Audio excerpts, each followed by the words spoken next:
మహిలోనిదంత మన్నే కదయ్యా, మనలోని ఆత్మజ్యోతికి తప్ప మహిలోనిదంత మన్నే కదయ్యా, మన్నే కదయ్యా, మన్నే కదయ్యా, మన్నే కదయ్యా, మన్నే కదయ్యా.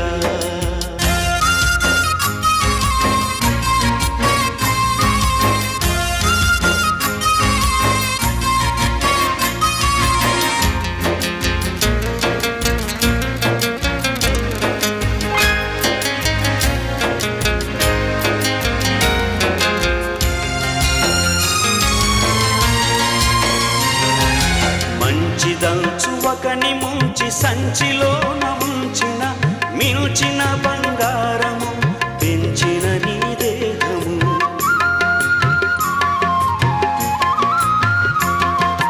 మంచిదంచువకని ముంచి సంచిలోన ఉంచిన మిల్చిన బంగారము పెంచిన నీ దేహము, ఎంచు ఎన్నాళ్ళు ఉండునో మరణించిన మన్నవును గదయ్యా,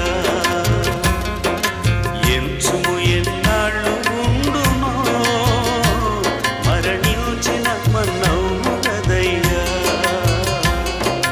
మన్నే కదయ్యా, మన్నే కదయ్యా, మన్నే కదయ్యా, మన్నే కదయ్యా.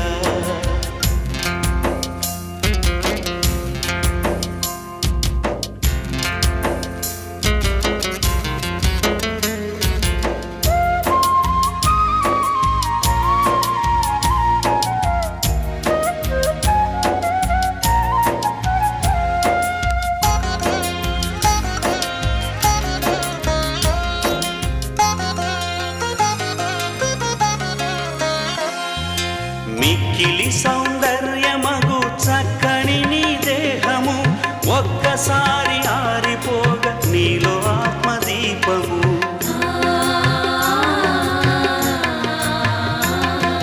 మిక్కిలి సౌందర్యమగు చక్కని నీ దేహము ఒక్కసారి ఆరిపోగా నీలో ఆత్మదీపము, కుక్క శవముతో సమమేగా నిక్కముగనది మన్నే కదయ్యా, కుక్క శవముతో సమమేగా నిక్కముగనది మన్నే కదయ్యా, మన్నే గదయ్యా, మన్నే కదయ్యా, మన్నే గదయ్యా, మన్నే కదయ్యా.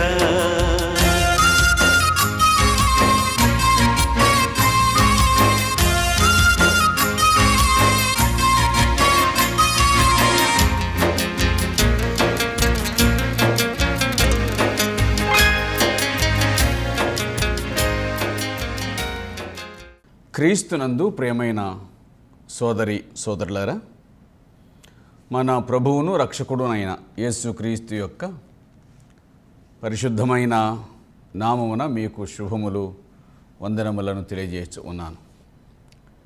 దేవుని వాక్యములో నుండి మనము రూతు గ్రంథమును ధ్యానం చేస్తూ ఉన్నాం.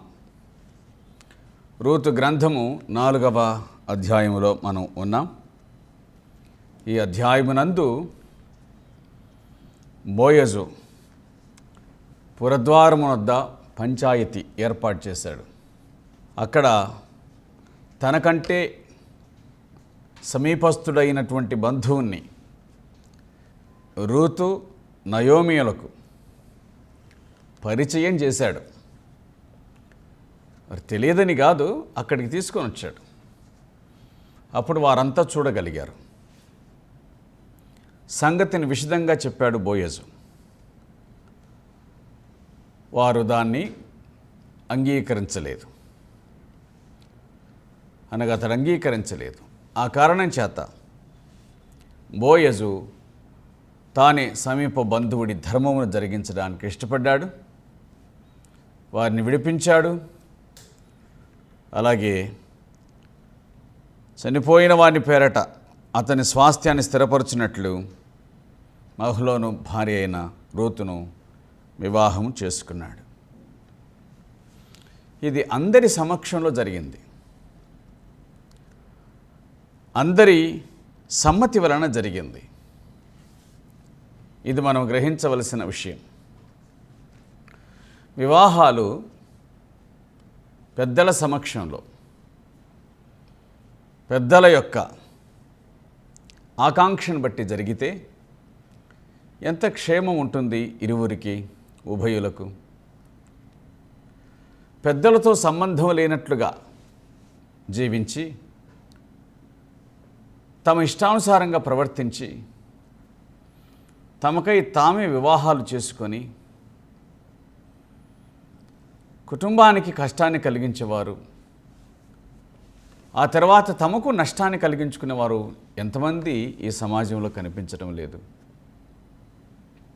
అందుచేత వివాహాల విషయంలో, జీవితంలో ఏదైనా కానివ్వండి, తప్పు దొర్లితే సరిదిద్దుకునే అవకాశం ఉంటుంది. కానీ వివాహం విషయంలో తప్పు దొర్లితే దాని తాలూకు జ్ఞాపకాలు, బాధలు జీవితాంతం వెంటాడుతాయనే విషయాన్ని మర్చిపోవద్దు. నేడు మన సమాజంలో సంగతులను మనం చూస్తున్నాం కదా. విషయాలను గ్రహించలేనంత వారమేం కాదు కదా. అయినా మన దాకా వచ్చిన తర్వాత కూడా మనము ఆ విషయంలో పట్టింపు లేని వాళ్ళుగా ఉంటాము అంటే చాలా విచారకరమైన విషయమేనండి. అనుభవాల నుంచి మనమైనా తెలుసుకోవాలి, ఇతరుల నుంచి అయినా నేర్చుకోవాలి. జీవితం అనేటువంటిది ప్రతిసారి నేర్చుకునేటువంటి ఒక అనుభవమే కదా. అవి ఇతరులవి కావచ్చు, మనవి కావచ్చు. మోయాబీయురాల్ని వారు ఆశీర్వదించిన విధం, అలాగే బోయజును ఆశీర్వదించిన విధం.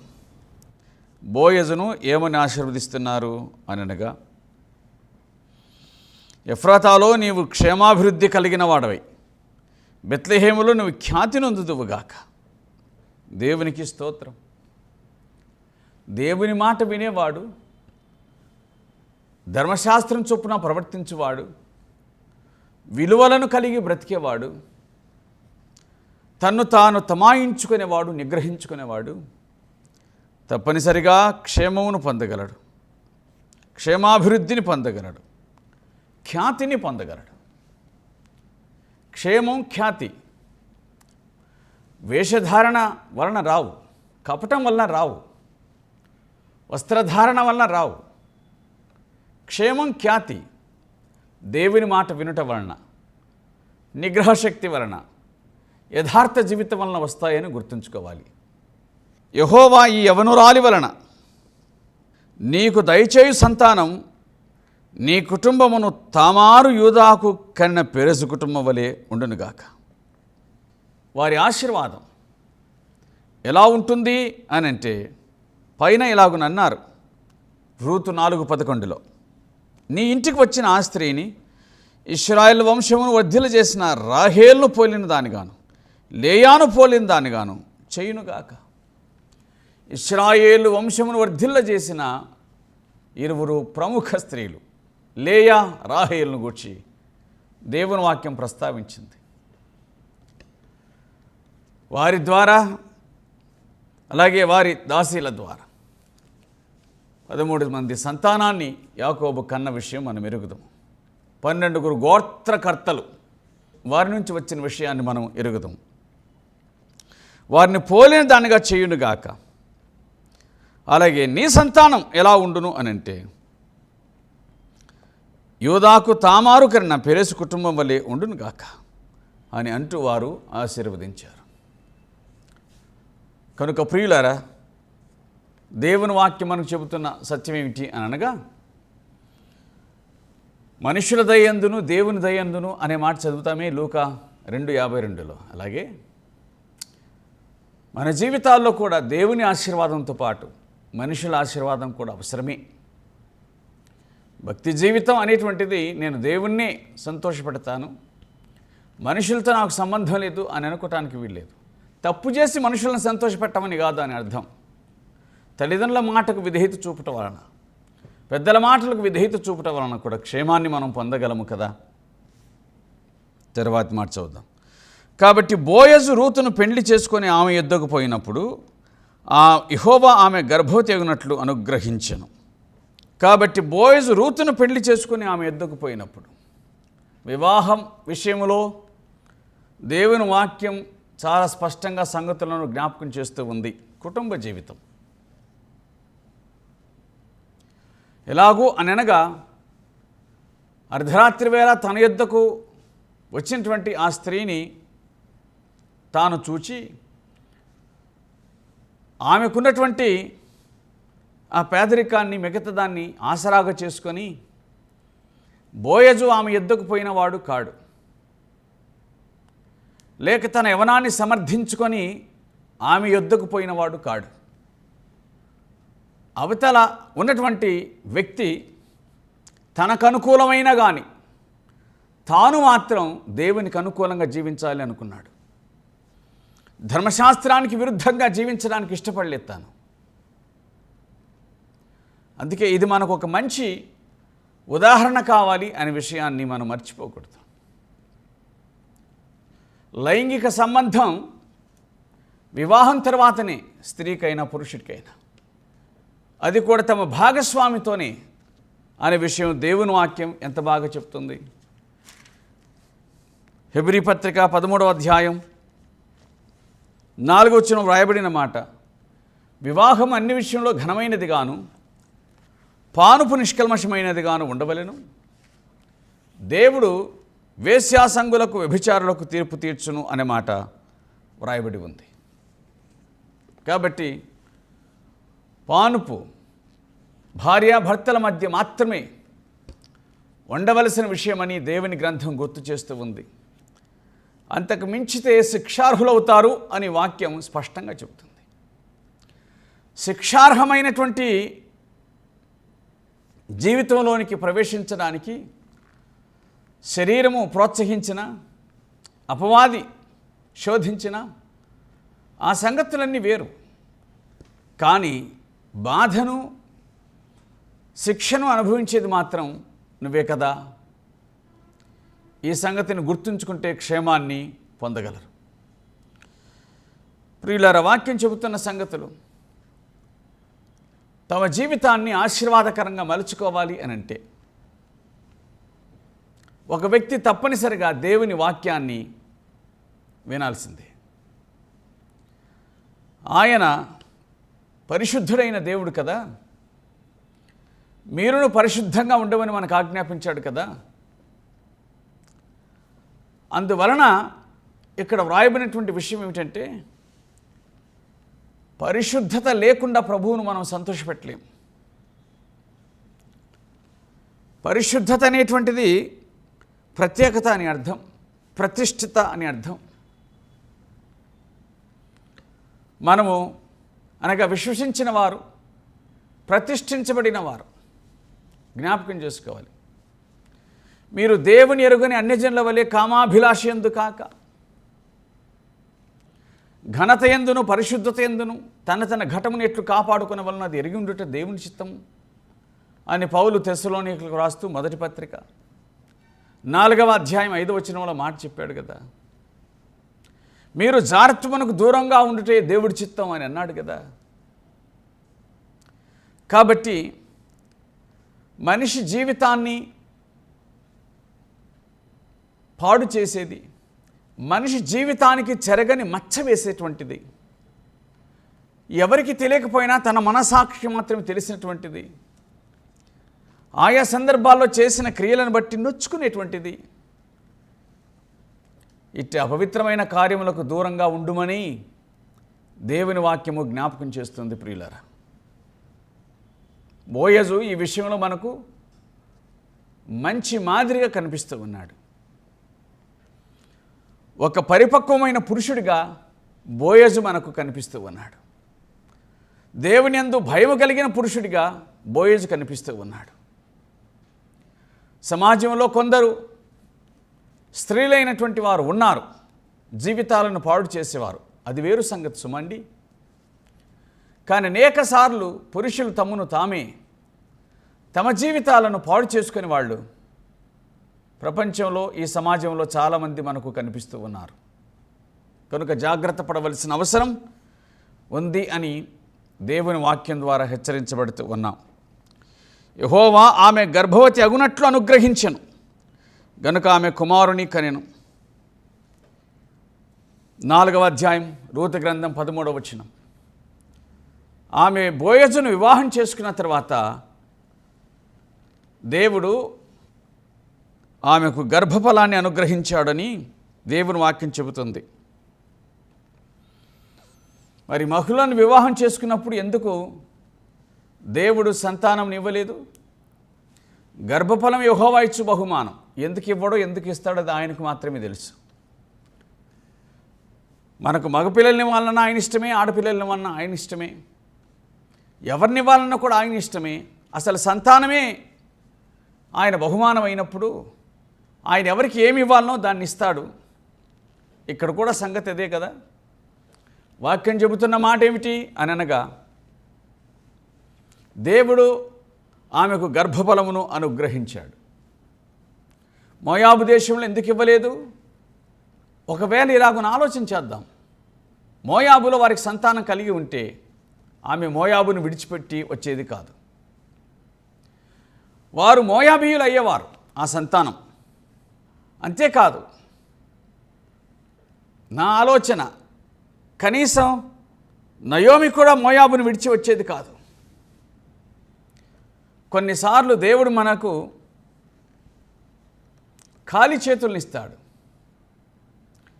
ఆయన మన రెక్కలను తెగ్గొట్టినట్టుగా మనము నిస్సహాయముగా ఉంటాం. అలాగ జరుగుతుంది. ఆయనే చేస్తాడు. కారణం ఏమిటి అని అంటే, మనం ఆయన యుద్ధకు తిరిగి వచ్చినట్లు అని గుర్తుంచుకుందాం. దర్జాగా పోయిన చిన్న కుమారుడు పందుల పొట్టు తినవలసి వచ్చినప్పుడు తండ్రి గుర్తుకొచ్చాడు. నేను ఆకలికి చచ్చిపోతున్నాను, ఆకలి అయినప్పుడు తండ్రి గుర్తుకొచ్చాడు. ఓ మనిషి పందుల పొట్టు తినాలి అంటే, ఓ మనిషి పందిగా మారినప్పుడు తండ్రి గుర్తుకొచ్చాడు. అక్కడి నుంచి లేచి తన తండ్రి వద్దకు వచ్చాడు. ఇది ఐచ్ఛికం, ఇష్టపూర్వకం. ఒకవేళ తనకే గనక ఇంకా బ్రతికే అవకాశమే కనుక ఉంటే తండ్రి అవసరం ఉండేది కాదు. ఒకవేళ పందులు తను నా పొట్టు తిననిచ్చినా తాను వచ్చేవాడు కాడు. జీవితంలోని కష్ట సమయాలు మనకు పాఠాలు నేర్పిస్తాయి. అవి మనల్ని సరైన త్రోవలు నడిపిస్తాయని గుర్తుంచుకుందాం. శ్రమ కలగక మునుపు నేను త్రోవ విడిచితిని, ఇప్పుడైతే నీ ఆజ్ఞలను అనుసరించి నడుచుకొని వచ్చున్నాననే మాట ఎంత వాస్తవం. సుఖజీవితం దారి తప్పిస్తుంది. శ్రమలు మాత్రమే దారిలోనికి మనల్ని తీసుకొని వస్తాయి. సుఖజీవితం మనల్ని నష్టానికి తీసుకొని వస్తుంది, నష్టంలో నడిపిస్తుంది. శ్రమలు మాత్రమే మనల్ని సరిగ్గా నడిపిస్తాయి అని మనం గుర్తుంచుకుందాం. ప్రియులారా, సోదరి సోదరులారా, మన భక్తి జీవితాన్ని పరిశీలించుకున్నట ఇది మనకు అవసరమని గుర్తుంచుకుందాం. కొన్నిసార్లు ఉండకపోవచ్చు, దానికి బాధపడి దేవుని మీద అనుమానపడాల్సిన అక్కరేమీ లేదు. మన జీవితం ఆయన చేతిలో ఉన్నప్పుడు ఆయన తగిన సమయమునందు మనకు సహాయం చేస్తాడు. మనకు అందించవలసిన దాన్ని ఆయన తగిన సమయమందు అందిస్తాడు. మన సమయం కాదు అని మనం గుర్తుంచుకుంటే క్షేమాన్ని పొందగలం. పైగా ఇవ్వవలసిన దాన్నే ఇస్తాడు ఆయన. మనం దగినది కోరినా ఇవ్వదగినది మాత్రమే ఆయన మనకిస్తాడు. ఆయన మనకు క్షేమాన్ని అనుగ్రహిస్తాడనే విషయం దేవుని గ్రంథం మనకు గుర్తు చేస్తూ ఉంది. జ్ఞాపకం చేసుకుందాం. ఎంత చక్కగా ఉంది బోయజు వివాహం, ఎంత చక్కగా ఉంది వారిని పెద్దలు ఆశీర్వదించిన వైనం, ఎంత చక్కగా ఉంది దేవుడు సహా వారిని ఆశీర్వదించిన వైనం. క్రైస్తవ విలువలు కలిగినటువంటి జంటగా వీరిని మనం చూడగలం. ఎక్కడే కానీ హద్దులు దాటి, పరిమితులు దాటి మనుషులుగా మనం చూడం. వీరు దేవుడు ఏర్పరచుకున్న జంట అని చెప్పొచ్చు. దేవుడు ఏర్పాటు చేసుకున్నాడు వారిని. విషాదం అనేటువంటిది వాస్తవం నయోమి జీవితంలో. దానికంటే మించిన మధురం ఉంది. అందువలన మన జీవితాలు సహా ప్రభు వాక్యమును అనుసరించి వారమై జీవించాలని వాక్యము గుర్తు చేస్తూ ఉంది. 13వ వచనంలో ఆమె ఒక కుమారుని కనెను అనే మాట వ్రాయబడి ఉంది. 14వ వచనం, అప్పుడు స్త్రీలు, ఈ దినమున నీకు బంధువుడు లేకుండా చేయని యెహోవా స్తుతినందును గాక. నీకు ఎవరూ లేకుండా చేయని యెహోవా. నువ్వేమన్నావు నయోమి? నాకెవరు లేరు అని అన్నావు. నేను ఒట్టి హస్తాలతో ఉన్నానన్నావు. నేను సమృద్ధి గలదాన్నై వెళితిని కానీ యెహోవా నన్ను రిక్తురాలిగా రాజేసెను అని అన్నావు. కానీ నీ మాట తప్పు. నీకు బంధువుడు లేకుండా చేయని యెహోవా. బంధువుని కలిగి ఉన్నావు నువ్వు. కాబట్టి నీకు బంధువుడు దేవుడిచ్చాడు. ఆ బంధువును దేవుడిచ్చాడు నీకు. యెహోవా స్తుతినందునుగాక అన్నాడు. ఆయన నామం ఇశ్రాయేలులో ప్రకటింపబడునుగాక. ప్రజలు నయోమిని దీవిస్తూ ఉన్నారు, లేక నయోమితో అంటూ ఉన్నారు. బోయజుని దీవించారు, అలాగే బోయజు కుటుంబాన్ని దీవించారు. బోయజు భార్య రూతును దీవించారు. ఇప్పుడు నయోమితో ఈ మాటలు అంటున్నారు. ఎంత మేలు చేశాడు దేవుడు నీకు. బోయజుకు మేలు చేశాడు, రూతుకు మేలు చేశాడు, నీకు మేలు చేశాడు. నీకు బంధువుడు లేకుండా చేయని యెహోవా స్తుతినందును కాక.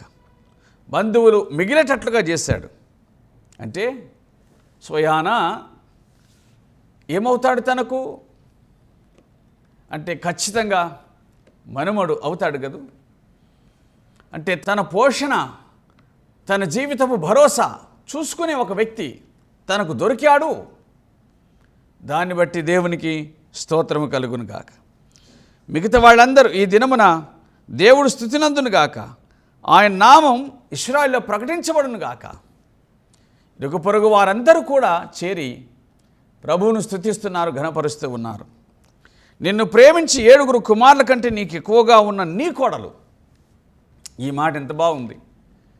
నిన్ను ప్రేమించి 7 కుమారుల కంటే ఎక్కువగా ఉన్న నీ కోడలు.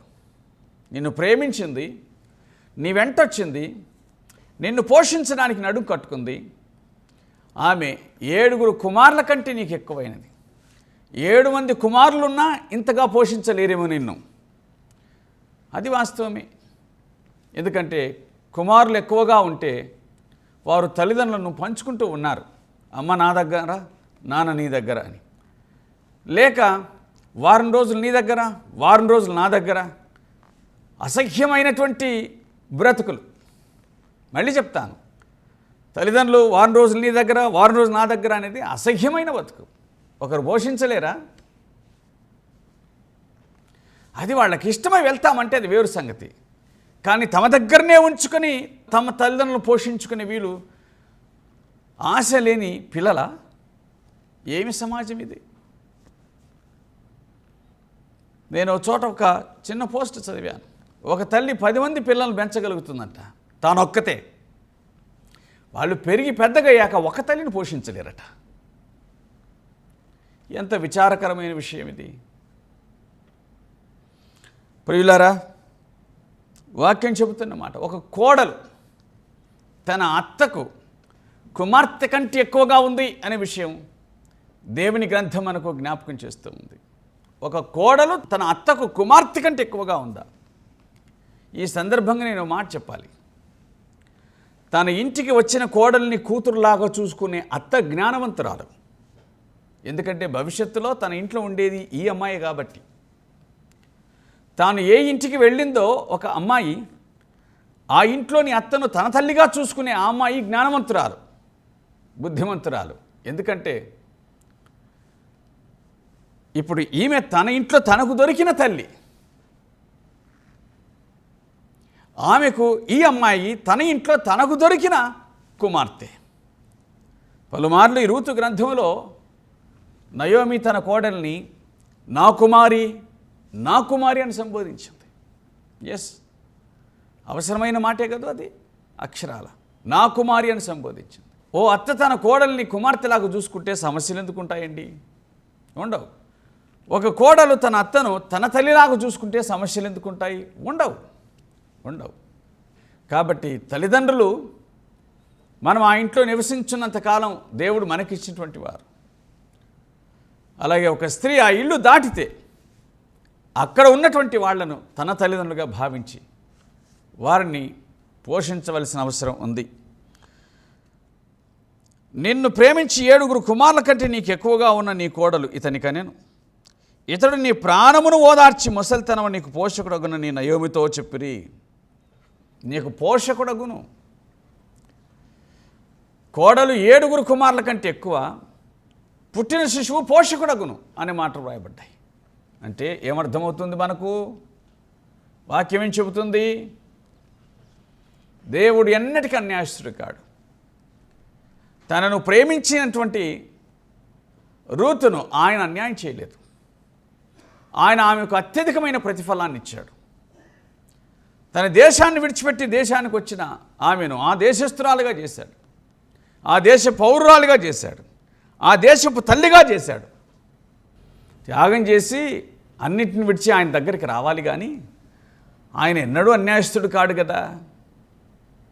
కాబట్టి ప్రభువునకు మనల్ని మనం అప్పగించుకునుట అది ఎంతైనా శ్రేష్టమైన సంగతిని జ్ఞాపకం చేద్దాం. ఆయన ఎన్నడూ మనకు అన్యాయం చేయడు. సర్వశక్తుడు అన్యాయం చేయటం అనేటువంటిది అసంభవమైన విషయం. మనకు న్యాయమే చేస్తాడు ఆయన. మన జీవితాలను కాపాటకు సమర్థుడు, న్యాయం చేయటకు తగినవాడు, శ్రేష్ఠుడు. అట్టి రక్షకుని ప్రభువును మనమును మన ప్రభువుగా స్వీకరించి, నీవు నీ ప్రభువుగా స్వీకరించి జీవితంలో క్షేమం పొందుట మేలు అనే సంగతిని దేవుని వాక్యం ద్వారా జ్ఞాపకం చేసుకుంటున్నాము. ప్రభు ఈ మాటలను మన వినికిడిలో ఆశీర్వదించునుగాక. ఆమేన్. ప్రార్థన చేద్దాం. దయగలిగిన తండ్రి, మీకు స్తోత్రాలు. మాకు అనుగ్రహించిన మీ వాక్యం కొరకు కృతజ్ఞతాస్తుతులు. విన్నవారిని దర్శించండి, జ్ఞాపకం చేసుకుని దీవించి ఆశీర్వదించి మహిమను పొందండి. యేసుక్రీస్తు నామముపేట వేడుకొనుచున్నాము తండ్రి. ఆమేన్.